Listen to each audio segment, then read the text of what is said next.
ভাই ধুবি গাইছেন, ধুবির স্বাদ কেমন? না, সব ভালোই। ভালো স্বাদ। হ্যাঁ, হ্যালো ভিউয়ার্স, আসসালামু আলাইকুম। আশা করি আপনারা সবাই ভালো আছেন। বাংলাদেশের বিভিন্ন জায়গায় হালকা হালকা শীতের আমেজ শুরু হয়ে গেছে। ভিডিওর শুরুতে আপনাদের পিঠা খাওয়ার আমন্ত্রণ রইল। আমাদের পাশের গ্রাম মালমারি বাজারে শীতের শুরুতেই শীতের ভাপা পিঠা তৈরি করা শুরু হয়ে গেছে। ভিডিওর মাঝেই আপনাদের লোকেশনটা জানিয়ে দিই। ধলাই এবং মাইলমারি বাজারে এই ভাপা পিঠা বিক্রয় করা হয়। আমরা সাধারণত এই পিঠাকে ধুপি পিঠা বলে চিনে থাকি। তো শীতের শুরুতে যারা এই ধুপি পিঠা খেতে চান তারা আমাদের গ্রামে চলে আসবেন। পিঠাগুলো গরম হতে হতে আমাদের গ্রামের বাজারটি আপনাদের দেখানোর চেষ্টা করছি।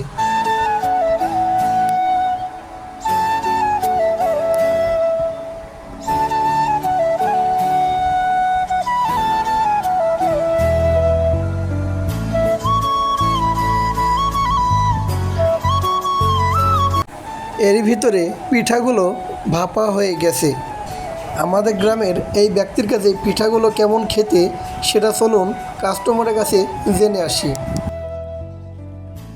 ভাই ধুবি গাইছেন, ধুবির স্বাদ কেমন? না, সব ভালোই। ভালো স্বাদ। হ্যাঁ, কি অবস্থা আপনার? ভালো